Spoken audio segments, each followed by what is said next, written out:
Chhattisgarh bulletin में आप सभी का स्वागत है। मैं हूं आपके साथ निशा शर्मा। ये छत्तीसगढ़ की तमाम खबरों पर एक नजर डालते हैं। सबसे पहली खबर मुंगेली से। मुंगेली छत्तीसगढ़ के दुर्ग जिले में अफीम की खेती का मामला प्रदेश भर में राजनीतिक मुद्दा बन चुका है। मामले के सामने आने के बाद प्रदेश कांग्रेस कमेटी ने राज्य के सभी जिलों में विरोध प्रदर्शन कर निर्देश दिए हैं। इसी कड़ी में जिला कांग्रेस कमेटी मुंगेली द्वारा आज कांग्रेस भवन मुंगेली में एक महत्वपूर्ण बैठक आयोजित की गई। बैठक में केंद्र और राज्य सरकार की नीतियों के विरोध के साथ साथ दुर्ग जिले में भाजपा नेता के यहां अफीम की खेती उजागर होने के मामले को लेकर चर्चा की गई और आगे की रणनीति भी यहां पर तय की गई।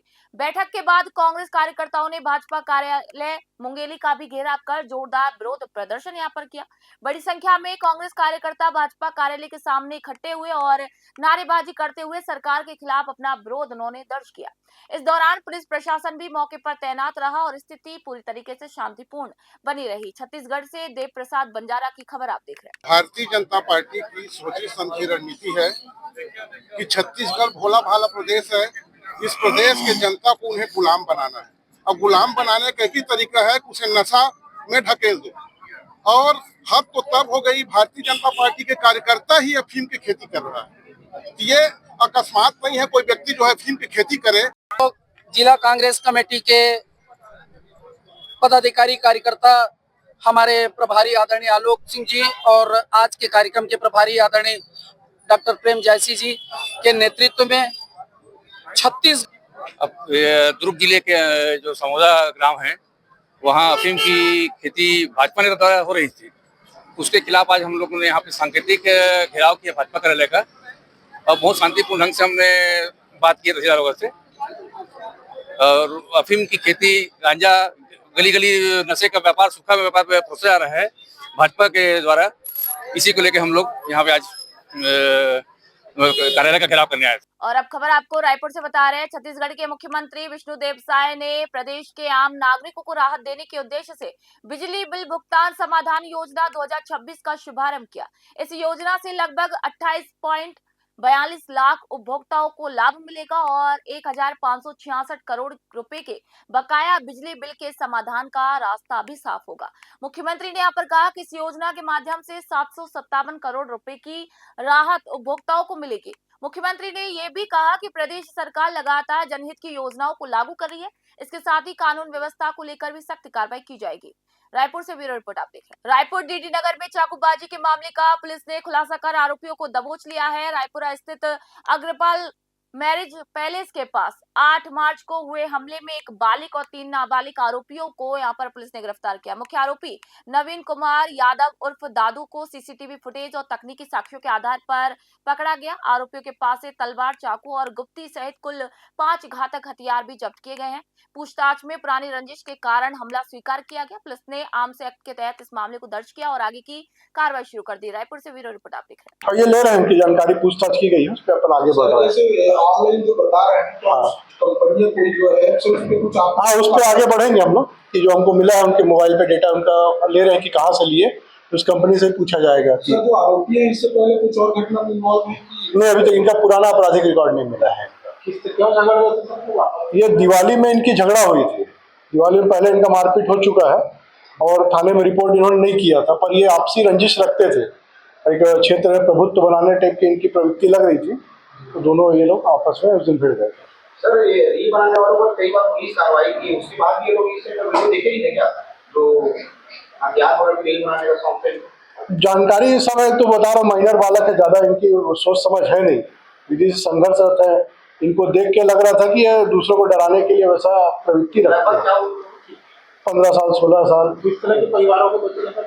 ये मतलब जमीनी तबके में है, ज्यादा हाई प्रोफाइल नहीं। ऑटो का दिख रहा है, लिरिक्स का दिख रहा है, वैसा नहीं मिला इसमें। अभी हमको जो है एक नकाबपोश लड़का जो दिख रहा है फुटेज में आके अटैक करते हुए, एफआईआर में है। एफआईआर में है वो कंटेंट, पर वो तो वैसा कंटेंट हमको नहीं। बैकग्राउंड क्या है इसमें? जैसे एक पिताजी स्वयं मर्डर केस में अंदर है, जो मुख्य इसमें जो विधि संघर्ष बालक है उसके पिताजी, तो वो फैमिली बैकग्राउंड भी जो है उनका बहुत अच्छा नहीं है। जगदलपुर विधायक किरण देव ने आपा विधानसभा में सुकमा जिले की अलंगाड़, उरकापाल, कांदनार सड़क निर्माण में एक 3 साल से हो रही देरी पर सवाल उठाए। मंत्री केदार कश्यप ने यहाँ पर त्वरित निरीक्षण के और सड़क के पूर्ण होने का भरोसा दिलाया। विधायक ने कहा कि 18 किलोमीटर सड़क 1 जनवरी 2023 को 14.60 करोड़ रुपए में स्वीकृत और 30 जनवरी को टेंडरित हुई थी, लेकिन अब तक 4.23 करोड़ का यहाँ पर भुगतान हुआ। 8 करोड़ शेष है। मंत्री ने 20 दिनों में उच्च अधिकारी स्थल निरीक्षण और दिशा निर्देश का यहाँ पर आश्वासन दिया। रायपुर से ब्यूरो रिपोर्ट आपको बता रहे हैं श्री किरण देव। उसका आ जाए मैं धन्यवाद बीच में आदरणीय सभापति महोदय। आया नहीं है।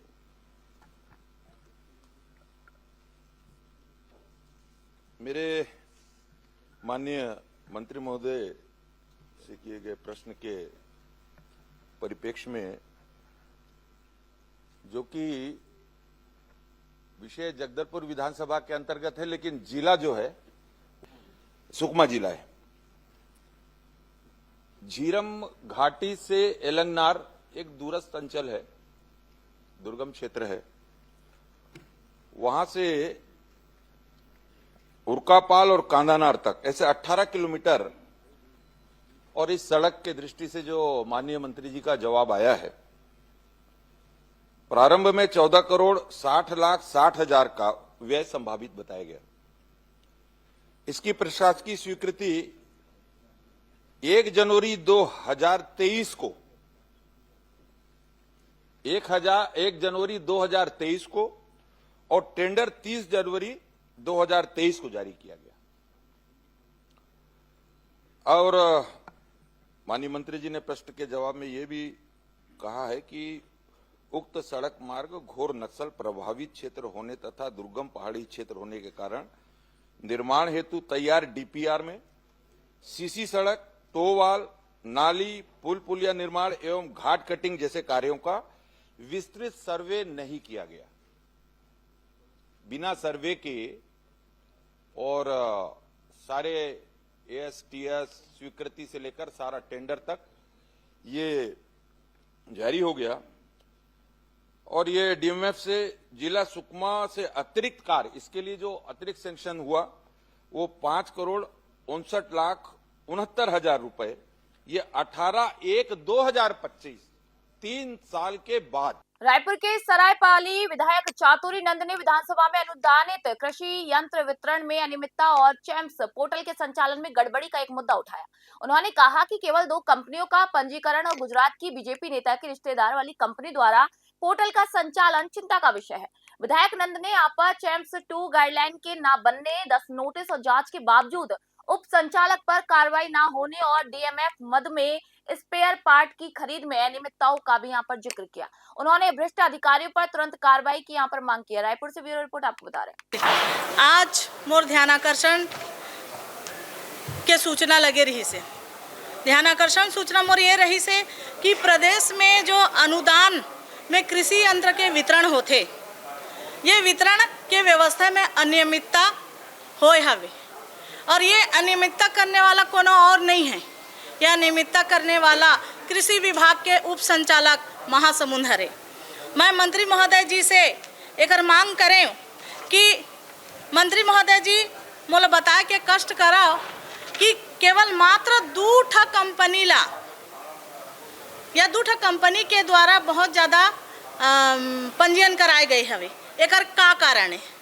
मंत्री महोदय हर मोला गोलमोल जवाब दीस। ओकर बाद मैं अपन बात आगे रखे कि माननीय मंत्री महोदय ये बताए के कष्ट करो कि ये जो चैम्प्स पोर्टल है, ये चैम्प्स पोर्टल के नियंत्रण और रख रखाव कहाँ से होते, हमारे राज्य के कौन से विभाग से होते, तो उहू में मंत्री महोदय हर गोलमोल जवाब दीस। मैं आप सब बताना चाहता कि ये जो चैम्प्स पोर्टल है, एक रख रखाव और नियंत्रण गुजरात के कंपनी के द्वारा हुआ था।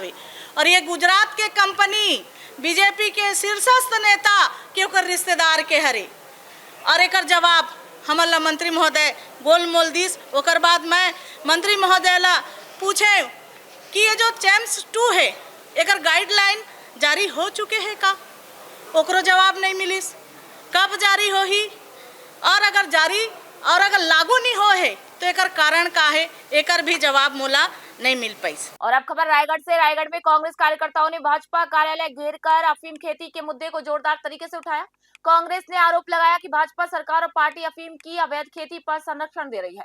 ये प्रदर्शन 12 मार्च को प्रदेश व्यापी भाजपा कार्यालय घेराव अभियान का हिस्सा था, जो दुर्ग, समोदा और बलरामपुर, त्रिपुली, कुसमी में अफीम खेती छापामार कार्रवाइयों के बाद हुआ। कांग्रेस कार्यकर्ता शहर कार्यालय से भाजपा दफ्तर पहुंचे, जहां पुलिस ने बैरिकेडिंग लगाकर उन्हें रोक दिया। नारेबाजी के बीच धक्का मुक्की हुई, लेकिन स्थिति शांतिपूर्ण रही। कांग्रेस ने इसे भाजपा सरकार की नाकामी बताया, जबकि भाजपा ने इसे विपक्षीय राजनीति करार दिया है। आपको बता दें, आप रायगढ़ से ये ब्यूरो रिपोर्ट देख रहे थे। तो छत्तीसगढ़ बुलेटिन में फिलहाल इतना ही। नई अपडेट, नई जानकारियों के लिए देखते रहिए न्यूज़ 21। फिलहाल मैं निशा शर्मा आप सभी से इजाजत चाहूंगी।